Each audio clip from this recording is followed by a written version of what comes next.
같이 읽으니까 저번 주 설교 들었던 기억이 나죠? 아, 예, 쭉쭉 떠오르는 거예요. 그렇게 정상이에요.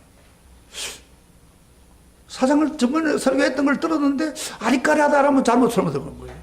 아, 그때 맞다. 그거구나. 맞아. 이렇게 느껴져야 돼요. 그래서 오늘은 저번 주 설교를 다시 한번 좀 정리를 하고 들어가겠습니다. 요한이 밤모섬에 가 있고 성도들은 많은 고난을 받고 있을 때 하나님께서 그 고난을 해결할 수 있는 방법으로 하늘 문을 열고 이리로 올라오라고 그랬잖아요. 올라오면서 제일 먼저 보여준 게 뭐예요? 하늘 보좌가 보이면서 보좌가 하나님이 계신 것이 보이는 거예요. 왜 그걸 보여줬다고 했죠? 바로 이 세상은 내가 다스린다. 로마 황제가 다스리는 게 아니라 내가 다스린다. 그러니까 내 고난당하는데 너무 실망하지 말아라. 그런 이야기예요. 그 다음에 또 한 가지 보여준 거 봐요. 천상 예배를 통해서 예배가 어떤 것을 보여주었습니다. 예배를 드리면 하나님의 임재가 나타나고 하나님을 체험하게 된다. 그러니까 우리가 하나님께 천상 예배처럼 제대로 예배만 드리면 하나님이 임재하십니다.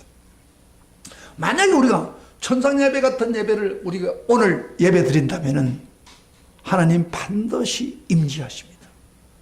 그래서 우리는 매 예배마다 그렇게 하나님의 임재를 체험할 때 우리는 성령의 역사와 더불어 어떤 고난이 와도 극복할 수가 있다고 그랬습니다. 그래서 제가 저번 주일날 4장을 통해서 하나님께 드리는 천상 예배에 대해서 이야기했고, 오늘 5장은 예수 그리스도를 향하신 천상 예배를 보겠습니다. 왜 우리가 예수 그리스도에게도 올바른 천상 예배를 드려야 됩니까? 그 1절을 읽어보면은 그 이유와 동기를 볼 수 있습니다. 1절 한번 봅시다. 1절 다 같이 보세요. 같이 읽읍시다. 1절 다 같이 읽읍시다. 뒤에도 읽으세요. 같이 1절 시작. 내가 봄에 보좌에 앉으신 이의 오른손에 두루마리가 있으니 안팎으로 썩고 7인으로 봉하였더라. 이게 5장에 딱 들어가면서 하나님 보좌에 하나님이 딱 보이는데 그 오른손은 뭐냐면 능력을 말합니다. 하나님 오른손은 능력을 말하는데 그 능력의 손에 두루마리가 있었다고 그랬습니다.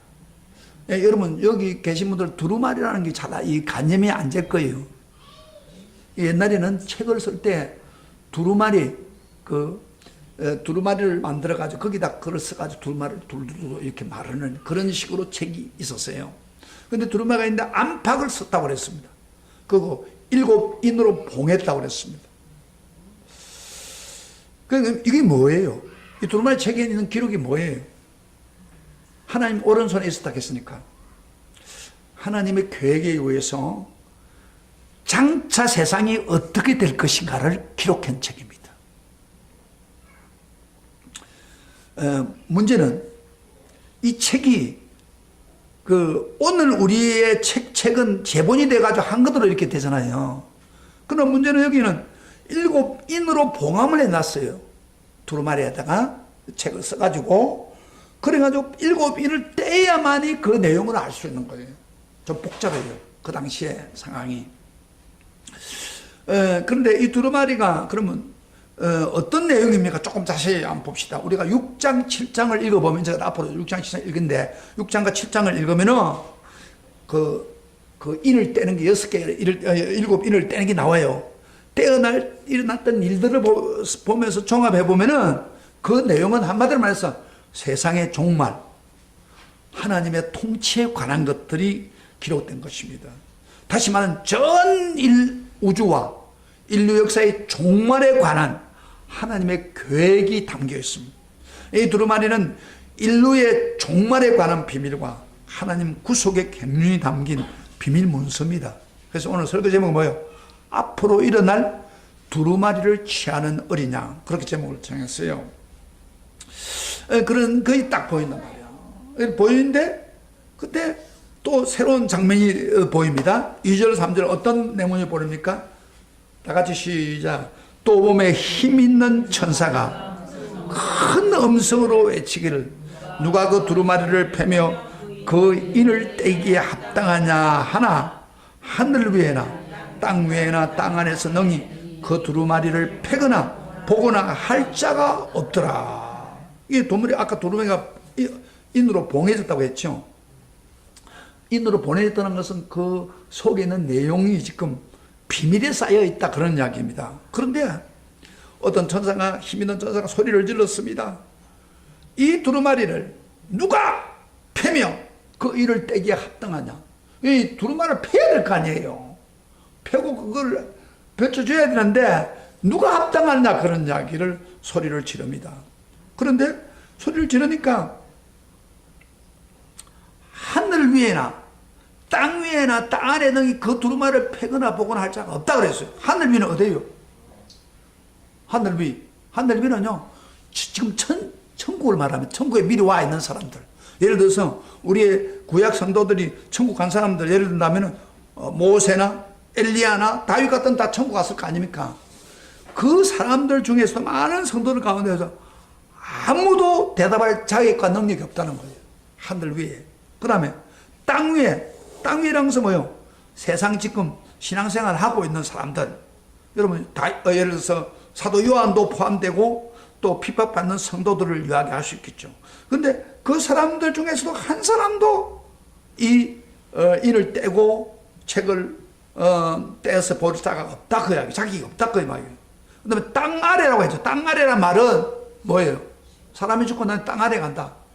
원래 사람이 죽으면 땅 아래 밥 묻히는데 땅 아래를 어떻게 표현하냐면은 우리가 천국과 좀 대조해서 땅 아래 가면 지옥을 말합니다. 음부에 간 사람들.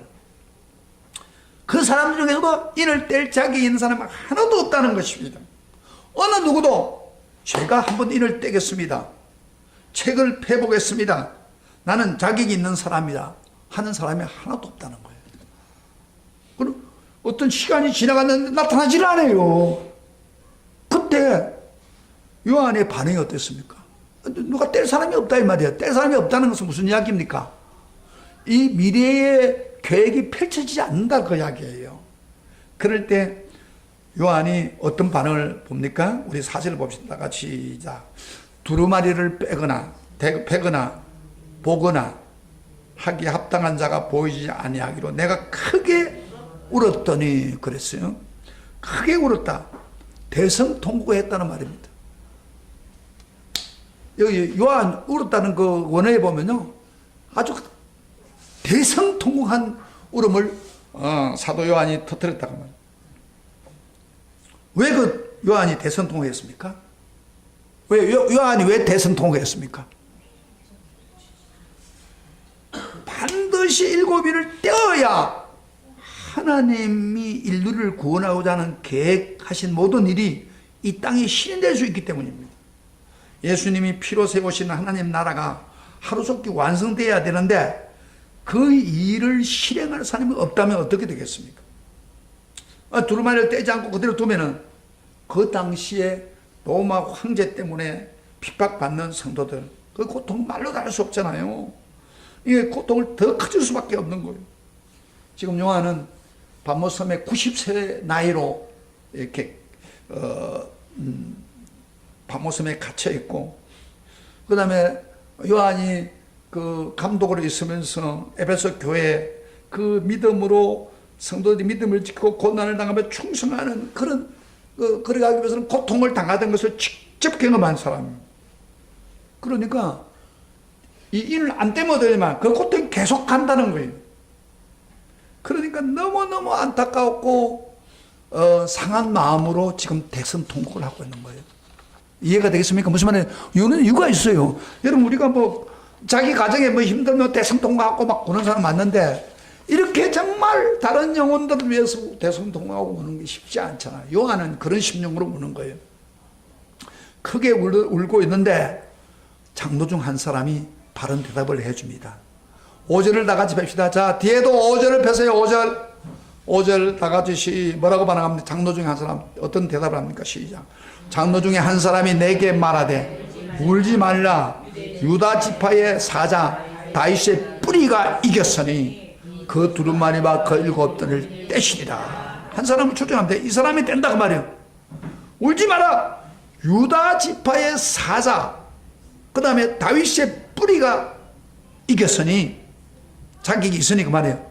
그 두루마리와 그 7인을 빼시리라 그런 이야기예요. 여러분 24장로들이 장로 중에 성도 대표라고 했죠. 그 대표 한 사람이 아마 구약 성경을 잘 아는 분 같아요. 그분이 와서 어떤 사람들은 유다 지파의 사자 또 다윗의 뿌리가 이겼다 뗀다 그러는 거예요. 그게 누구예요? 우리가 예수님이죠. 유다 지파의 사자 그 다음에 다윗의 뿌리에 나실 분. 이걸 구약에서 예언해 놨어요.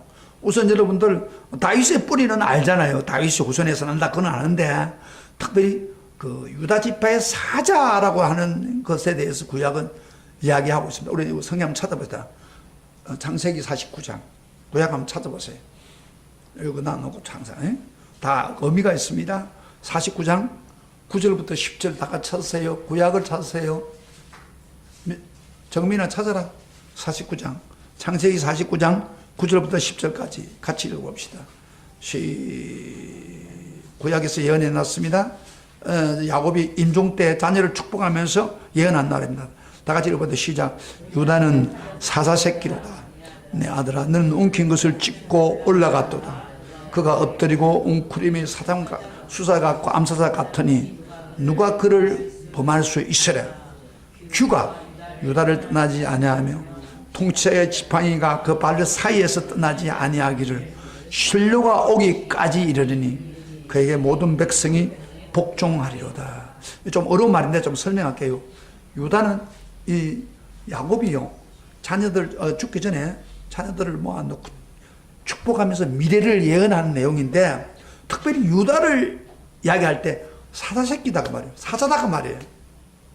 그러면서 규라는 것은 왕을 통치하는 이렇게 지팡이 같은 그런 거요. 거기 유다를 떠나지 않고 그래서 유다 지파에 여러분 왕들이 많이 생기잖아요. 다윗도 그 계통이에요. 유다가 떠나지 않는다 그러면서 언제까지 가면 실로가 오기까지 이르겠다. 실로라는 게 뭐예요? 바로 메시아를 이야기합니다. 메시아가 오실 때까지 이르겠다 그런 이야기. 그러니까 쉽게 말하면 유다가는 사자의 새끼 사자인데 그러면 그 후손에 누가 온다는 거예요? 실로 메시아가 태어날 것을 예언하고 있는 거예요. 그래서 성경에 예수님은 어느 집에 속합니까 여러분요? 아브라함과 또 누구요? 유다. 그 다음에 다윗 계통입니다. 그래서 유다 지파의 사자로 이 세상에 온다 그 말이에요. 그리고 다윗의 뿌리랑 여러분 다 알죠? 다윗의 가문을 통해서 나온다 그 말을 예수님 오신다 그 말을. 여기에 이제 우리가 한 가지 생각할 것은 이겼다 그랬잖아요. 이겼다. 지파의 뿌리가 이겼으니라는 말이 그 원어에 보면 영어에 보면 헬라 성경에 보면 보라 이겼도다. 감탄스러워 쓰다. 보라 이겼다. 근데 이겼다는 말은 단순 각오로 씁니다. 이 단순 각오는 뭐냐면은 한 번으로 결정됐다 이 말이에요. 한 번으로 끝나는 거예요. 근데 단번에 결정적으로 이겼다는 겁니다. 한 번 이김으로 영원히 이겼다는 겁니다. 다시 말하면 그리스도의 죽음에서 승리하여 부활하심으로 영원히 이겼다는 것입니다. 그래서 예수 그리스도만이 이 두루마리를 때릴 수 있는 자격이 있다 그 이야기. 그런 이야기를 하고 있어요. 자 그러면 예수님의 이기심에 대해서 조금 더 자세히 구체적으로 한번 봅시다. 6절을 봅시다. 6절에 좀 그걸 언급하고 6절하고 9절에 언급합니다. 한번 봅시다. 6절 다 같이 시작. 내가 또 보니 보호자와 내 생물과 장로들 사이에 한 어린 양이 서 있는데 일찍 죽임을 당한 것 같더라. 그에게 7뿔과 7눈이 있으니 이 눈들은 온 땅에 보내심을 받은 하나님의 7명이더라. 그래서 좀 어려워요. 이런 거 읽어보면요 헷갈려요. 이게 무슨 말인지 잘 몰라요. 근데 제가 좀 설명해 드릴게요. 보니까 한 어린 양이 딱 있는 거예요. 근데 일찍 죽임을 당한 것 같더라고요. 여러분요, 유대인들에게는 어린 양은 뭐냐? 어린 양은 딱 상징하는 게, 어린 양이 죽음으로 내 죄를 대신한다. 그런 의미예요. 그래서, 여기서 잘 보죠. 사도 세례 요한이 그랬잖아요. 예수님 보고 보라 세상을 지어가는 어린 양이로다 그러잖아요. 이게 어린 양은 속죄양으로 왔다는 그런 의미입니다. 근데 여기 죽임을 당한 것 같다 그랬어요. 요한이 딱 쳐다보는 순간에 바로 인식이 된 거예요. 아, 전에 죽었구나. 죽었다가 살아난 그 양이 보이는 거예요. 여러분요, 예수님이 제자들이 예수님이 십자가에 죽는 순간에 다 도망갔어요. 요한 외에는 다 도망갔어요. 근데 요한은 마지막까지 예수님의 십자가 앞에 갔어요. 그리고 그 엄마를 맡아가지고 보양했고, 그 다음에 마지막 다 이루었다고 하면서 그 고탄을 당하면서 죽는 순간까지 다 봤어요. 그러니까 요한은 어린 양을 보면서 아, 전에 죽었던 그 예수님이다. 그게 깨달아진 거예요, 요한이. 딱 보면 아는 거예요, 요한은. 그래서 그 흔적을 볼 수 있다고 했고, 그 어린 양을 자세히 보니까 7뿔과 7눈이 있다고 그랬어요. 이런 것들 보면요, 7눈, 7뿔, 이렇게 요한계시록 그런 거예요. 이런 건 상징적으로 풀어야 됩니다. 7이라는 숫자는 뭐예요? 완전한 숫자라고 했죠. 완전하다. 완전하다. 그러니까 7뿔은 능력을 상징합니다. 완전한 능력을 가진 분. 그 다음에 7눈이라는 것은 뭐냐면은 지혜를 말해요. 성령께서, 특별히 그 뒤에 성령께서 주시는 지혜. 이 눈들은 온 땅에 보내시면 하나님은 성령이 7명이라고 했죠. 7 성령을 통해서 지혜를 얻는 것. 완전한 지혜로서 역사하시는 분으로 표현하고 있습니다. 그리고 예수님 어린 양이 죽었지만은, 어린 양으로 과거에 죽었지만은, 그 예수님은 7 능력이 있고, 완전한 능력이 있고, 완전한 지혜를 가지고 행동하는 것을 보여주고 있습니다. 그래서 이 어린 양이 십자가에 죽으면서 어떻게 했어요? 모든 사람을 대신해서 사탄의 골통을 깨트린 겁니다. 지혜로 된 거예요. 그게. 여러분, 우리 이 시점에서 우리가 꼭 알아야 배워야 할 점이 있습니다. 기독교는 승리의 종교입니다. 이기는 종교입니다. 그래서 세상에 이기는 종교인데, 그런데 이 이김이 승리하는 게 그래서 세상에서 이기는 것 다릅니다. 사자로서, 유대인 사자로서 이기지 않소. 사자는 막 그 맹수는 막 그 짐승들을 꽉 달려서 이겨가지고 먹잖아요. 그런 사자로서 이김이 아니라 예수님의 이김은 어린 양으로 이기는 것입니다. 세상에서는 이기려면 무기나 큰 힘으로 상대방을 제압하고 이기는 그게 승리라고 하잖아요. 그러니까 저 김정은이가 왜 원악탄을 가지고 있어요? 안 했나요? 그거 있으면 한 방 때리면 되니까. 이게 세상 무력으로 이겨야 된다 이 말이야. 근데 그런 이야기예요. 그런데 우리 예수님의 이김은 절대 세상적인 힘을 가지고 이기는 게 아니고, 사자로서 이기는 게 아니고 어린 양으로 이기는 거예요. 어린 양이 뭐예요? 희생하고 죽는 거예요. 그런 승리를 주시는 거예요. 그래서 기독교는 희생과 죽음을 통하여 결국 우리 예수님처럼 승리하는 것입니다. 우리도 예수님처럼 세상에 사용하는 무력의 힘, 그런 거 가지고 하면 안 돼. 예수님도 한때는요, 잡혀갈 때 그 베드로가 칼을 가지고 방언을 했어요. 그럴 때 예수님이 칼을 놓아라 하면서 하는 말이, 예수님 하신 말씀이 뭐예요? 내가 하늘에 한 군단을 내려가지고 이들을 다 없애지 못할 줄 아느냐? 그러나 그러려면 성경에 예언된 걸 어떻게 이루느냐? 그런 이야기 했어요. 예수님은 무력을 사용할 수가 있어요. 그러나 예수님은 그렇게 하지 않습니다. 잡혀서 어린 양으로 죽었습니다. 예? 그게 바로 그 피의 희생으로 결국 우리가 승리한 겁니다. 그걸 조금 더 자세히 이야기해 놓은 걸 다시 한번 부연을 해놨어요. 9절 봅시다. 24 장로가 찬양할 때 언급하고 있습니다. 9절 한번 잠깐 읽어봅시다. 9절. 자, 다 같이 읽어주자. 시작. 그들이 새 노래를 불러 이르되 두루마리를 가지시고 그 인봉을 떼기에 합당하시도다. 일찍이 죽임을 당하사 각 족속과 방언과 백성과 나라 가운데서 사람들을 피로 사서 하나님께 드리시고, 여기 두 가지 말이 나와요. 하나는 새 노래를 불렀다는 말이 있고, 그 다음에 피로 사서 하나님께 드렸다는 말. 이게 굉장히 핵심적인 이야기인데, 여러분 새 노래를 부르다는데 새 노래는 어떤 사람이 부른 거예요? 구원받는 사람이 새 노래를 부르는 거예요. 알았어요? 예? 구원받은 사람이 받는 노래입니다. 그래서 나중에 7장에 가면 14만 4천 명이 새 노래로 하나님을 찬양합니다. 그리고 예수님의 죽으심이 무엇이라고 했어요? 모든 족속, 거기 족속들 많지요. 여러 가지에서 각 족속, 방언, 백성, 나라 모든 인류를 구원하기 위해서 사람들을 피로 샀다고 그래서 피로 산 사람이거든. 다시 말하면 우리 죄의 결과로 죽어야 될 우리를 대신해서 예수님의 보혈의 피를 흘림으로 죄에 대한 대가를 지불한 거예요. 그 보혈의 피값으로 그 죄의 대가를 지불하고 우리 인간을 용서하며 자유를 주었다는 겁니다. 바로 십자가에서 예수님 피를 다 쏟아가지고 죽으면 우리 모든 인류의 죄를, 나와 여러분의 죄를 대신 대가로 지불하고 죽은 것입니다. 그래서 우리를 구원했다고 말해요. 그러니까 우리 예수님은 충분히 두루마리를 쳐야 인봉을 뗄 수 있는 자격이 있습니다. 그래서 우리는 예수님이 하는 방법으로 해야 돼요. 기독교는요, 싸우는 게 아니에요. 기독교 핍박하는 것을 데모해가지고 막 싸우고 그런 거 아니에요.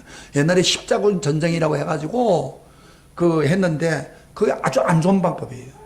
세상에 있는 그 유럽에 있는 군대들을 모아가지고 막 예루살렘 뺏자가래가지고 막 가서 막 전쟁해가지고 막 했잖아요.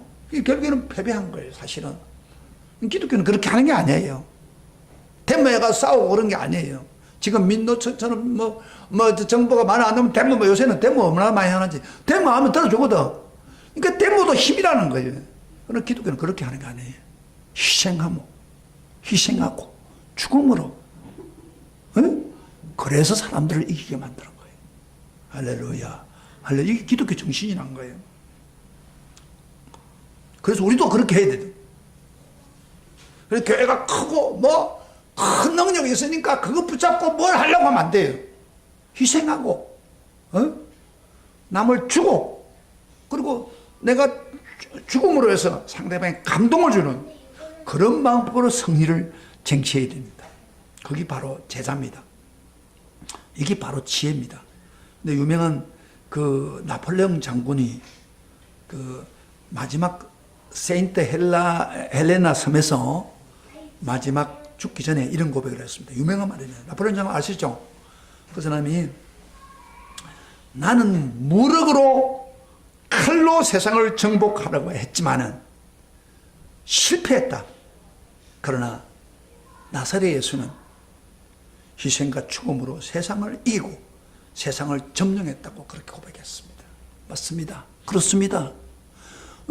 나폴레옹이 아무리 무기를 가지고 유럽을 점령했지만 그 되지 않은 거예요. 실패입니다. 그러나 예수 그리스도는 언제 칼로 가졌다 했습니까? 십자가의 죽음으로 오늘 온 세계가 그분을 믿고 따르고 있지 않습니까? 할렐루야. 이거 진정한 승리입니다. 그러니까 어린 양 예수가 당당하게 그 책을 취합니다. 두루마기를. 우리가 7절 8절 같이 봅시다. 시작. 7절 8절 다 같이 시작. 그 어린 양이 나와서 보좌에 앉으신 이의 오른손에 두루마리를 취하니라. 그 두루마리를 취하심에 내 생물과 이스라엘 장로들이 그 어린 양 앞에서 엎드려 각각 금문고와 향이 가득한 금 대접을 가졌으니 이 향은 성도의 기도들이라. 여기 지금 두루마리를 하나님 오른손에 있는 두루마리 계획된 거를 가서 취한다는 것은 뭐냐? 왕의 대관식과 같습니다. 왕위를 넘겨주는 것과 똑같은 거예요. 하나님의 계획의 비밀을 우리 주님에게, 예수님에게 넘겨주어서 그것을 떼면서 시행하게 하는 권력을 넘겨준 겁니다. 아버지의 계획을 7일을 떼면서 성취하는 순간입니다. 우리 예수님도 부활해서 제 아들을 만날 때 그런 이야기 했죠. 하늘과 땅의 모든 권세를 주셨으니 고백했잖아요. 이 대관식을 합니다.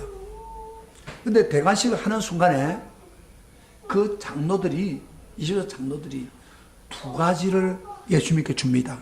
그거 하는 가운데. 그게 뭐예요? 그게 어린 양 앞에 엎드려 각각 금문고와 그 다음에 향이 가득한 8절에 금 대접을 가졌으니 이 향은 성도들의 기도라. 무슨 얘기입니까? 보세요. 어린 양에 먼저 금문고로 모여 찬양할 때 쓰는 거예요. 그래서 계속 찬양이 나와요. 찬양할 때 찬양하고 그 다음에 또 한 가지 있어요. 향이 가득한 금 대접. 금 대접 속에 향이 가득하는데 그걸 드리는 거예요. 그 향은 뭐예요? 성도의 기도들이다. 그런 이야기예요. 그죠? 성도들. 그러니까 성도들의 기도를 향에 담아가지고 바로 그 예수님, 7인을 띠신 예수님에게 주시는 거예요. 무슨 말입니까? 이게 무슨 의미예요? 하나님이 아무리 완벽한 계획을 세우고 우리 주님이 그것을 성취할지라도 하나님은 일방적으로 하지 않고 반드시 뭐요? 성도의 기도를 반영하는 겁니다. 성도의 기도를 반영하고 그 향이 가득한 그 기도를 가지고 영향을 줄 수 있다는 거예요. 여러분 보세요. 세상 마지막에 일어날 모든 사건을 성도의 기도를 참고하겠다는 거예요. 성도가 기도할 때 그것을 반영하겠다 그 이야기입니다. 지금 7인을 뛸 때에 그거 필요한 거예요. 이건 놀라운 사실은요. 그 뒤에 가면은 이제 여러분 6장 7장은 7인을 떼는 게 나오고 8장에 가면 7인을 떼면서 7 나팔재앙입니다. 나팔재앙이 좀 복잡하죠. 나팔재앙은 조금 더 무서워요.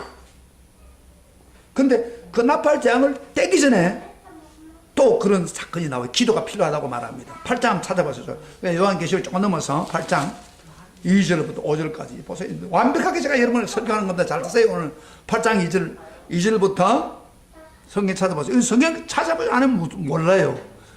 8장 2절부터 5절까지 다 같이 소리를 내서 읽읍시다. 저 뒤에도 찾으세요. 8장 2절. 계시록 8장 2절부터 5절 시작. 내가 몸에 하나님 앞에 7 천사가 서 있어 7 나팔을 받았다. 그 다음에 또 다른 천사가 와서 제도 개타에서 금 항로를 가지고 많은 향을 받았으니 이는 모든 성도의 기도와 합하여 보좌 앞 급 제단에 드리고자 합니다.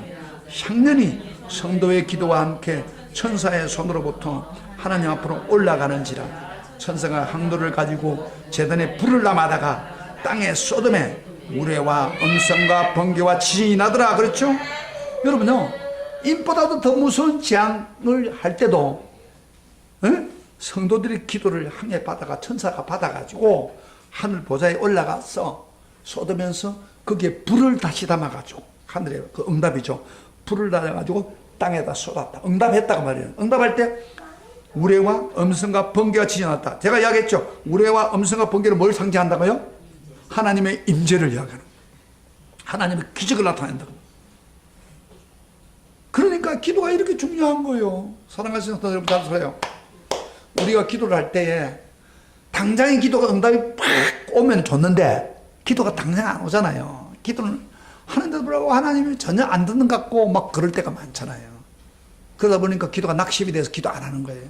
그런데 성경은 분명히 이야기합니다. 성도들의 눈물의 기도, 간절한 기도를 다 듣고 계시고 천사가 그 항에 담아가지고 하늘 보좌에 올라가서 7 나팔이나 7인을 뗄 때 반영을 하겠다는 거예요. 아멘. 아멘. 내 기도를 하나님 반영하겠다는 거예요. 그럼 예를 들어서 하나님 어떤 일을 해나가는데 기도를 많이 하는 사람들, 기도의 그 분량을 많이 채웠다면 어떻게 해요? 그 사람이 불리하지 않도록 역사한다 이 말이에요. 할렐루야. 아멘. 이거 얼마나 기가 막힌 거예요. 좀 김정은이가 지금 뭐 원자폭탄을 다 포기하겠다고 해놓고 다른 짓 하고 있는 거예요. 그리고 우리 문 대통령은 막 그러고 앉아있는데 이 불안한 거예요 지금. 저 얼마 전에 그 뭐예요 그 GMP 그쪽에 그 완전히 그 뭐야 다 폭탄들 다 제거하고 길을 닦아서 난 거예요. 그럼 만약에 이런 걱정이 되는 거예요. 생각을 바꿔가지고 막 전에처럼 6.25 때처럼 막 탱크를 몰고 밀어오면 어떻게 돼요? 여러분요, 그때 탱크를 가지고 밀어올 때 그때 우리가 엄청 당했잖아요. 그럴 때 한국에 있는 많은 그 도로에 이렇게 쌓아가지고 펴가지고 만약에 탱크 들어오면 폭파시켜가지고 이렇게 못 들어오게 길을 막아놓는 그런 것들이 많아요. 근데 그런 것까지 다 폐지시키고 있는 거예요, 지금. 김정은이가 다른 생각하고 나쁜 생각을 가지고 있으면 이거는 금방 하루아침에 우리 한국도 유괴사회처럼 벌어진다 이 말이에요. 무서워요 지금. 그래서 지금 어쩌면 그러나 진짜 변화된다면은 한국은 남북 통일될 수 있는 길이 생겨요. 여기 아까 그 찬송가 나오는 거 다 그 뭐냐면 금강산 그 묘향산의 그 그림입니다. 그 아름다운 것을 볼 수가 있는 거예요.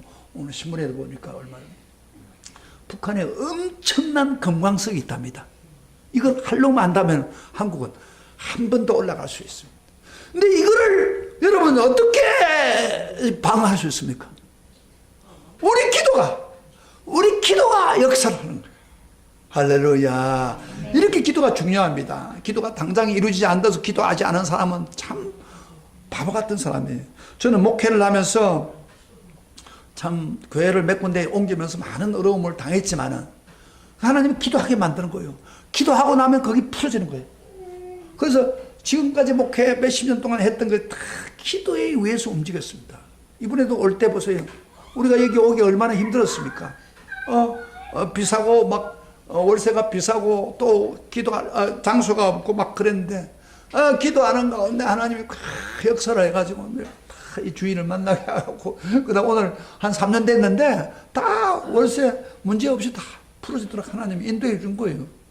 교회는 기도하면서 움직이는 거예요. 할렐루야. 아멘. 그럼 교회만 그렇습니까? 여러분 삶, 미래의 삶, 지금까지도 여러분 기도하게 만들어 기도하면서 역사를 일으키는 거예요. 근데 기도를 안 하면 어떻게 될까요? 아무 일도 안 하고 하나님 계시는 거예요. 도와줄 수가 없어요. 기도를 하면 그 어려움도 풀어주고 나가는 거예요. 아멘 있습니까? 그래서 기도가 이렇게 중요한 것을 우리에게 교훈하고 있는 거예요. 여러분 이렇게 찬양의 역사를 이제 마무리하겠습니다. 그리고 이렇게 새 노래로 부르는데 새 노래를 부를 때요 놀라운 사실은 하나님을 찬양하고 예배를 드릴 때 온 그 단체들을 다 동원해서 찬양하고 있는 내용을 볼 수 있죠. 아까 우리가 여기 내 천사와 내 생물과 20장로가 찬양하는 걸 한번 잠깐 봅시다. 9절부터 10절입니다. 다 같이 시작.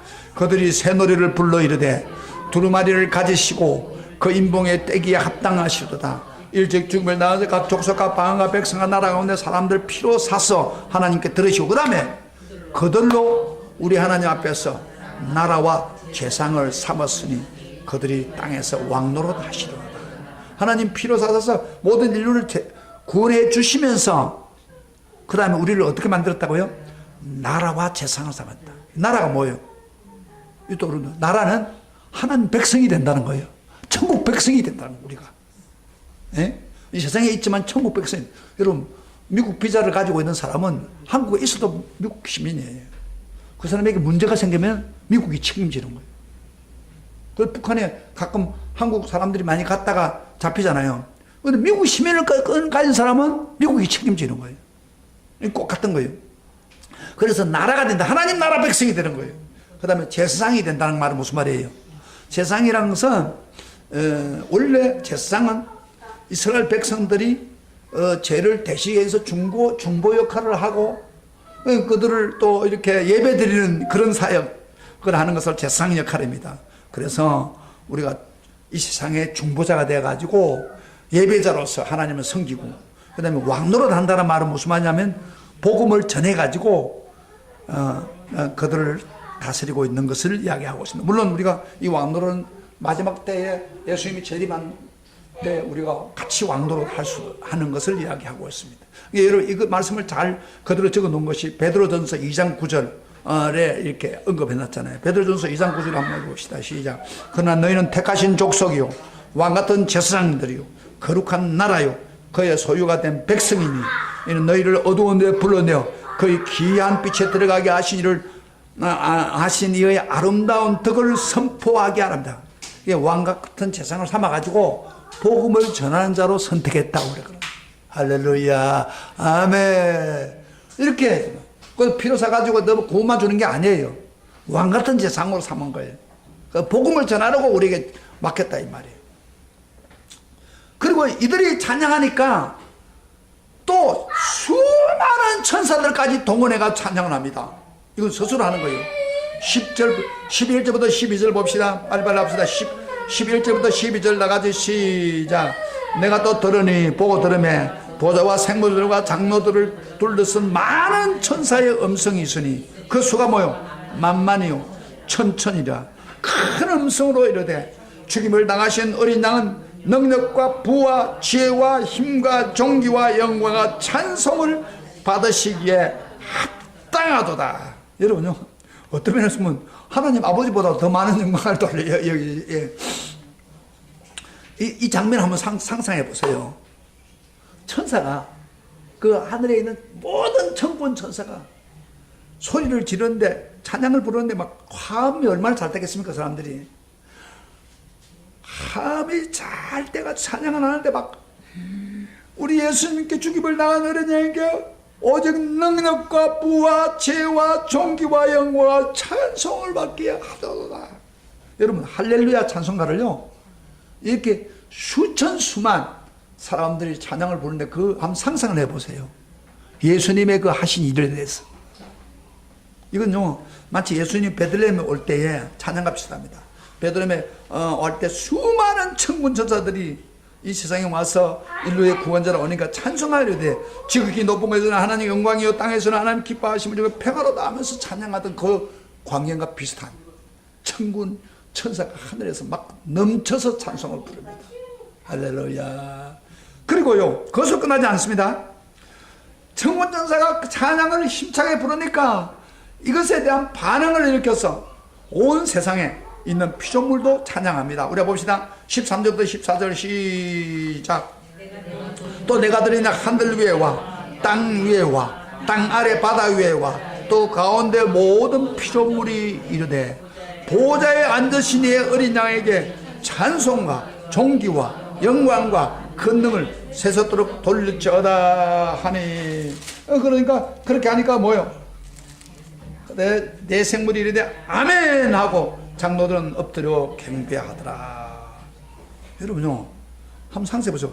천사가 찬양을 하니까 피조물이랑 있어 창조물들이 다 찬양하는 거예요. 어떻게 되냐면은 오늘 보면 여러분 저 찬양하는데 그 하늘 위에 뭐요? 아까 제가 천국에 있는 성도들이 다 찬양하고, 그다음에 땅 위에 성도들이 일반 성도들이 다 찬양하고, 땅 아래와 바다 위에 이게 전부 다 그 음부에 있는 사람들까지도 찬양하는 거예요.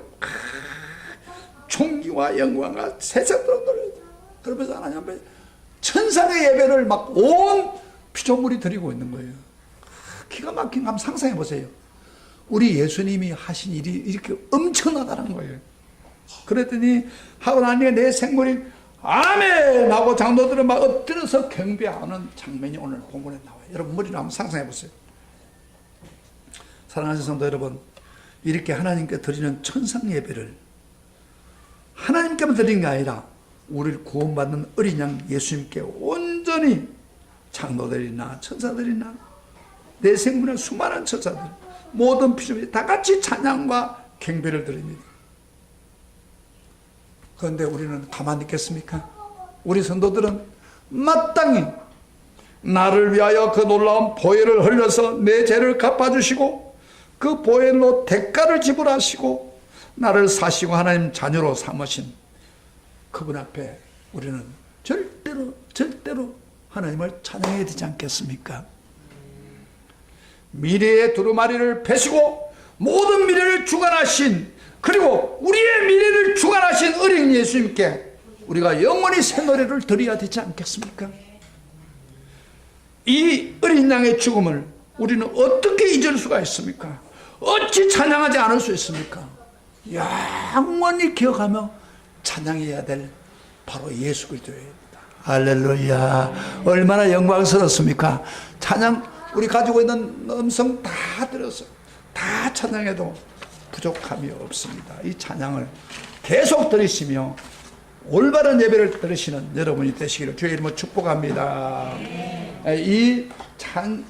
그 계시록을 보면서 찬양을 만드신 분이 있어요. 이거 우리 같이 한번 부릅시다. 비전이라는 노래인데 여러분 아시죠? 다 알 거예요.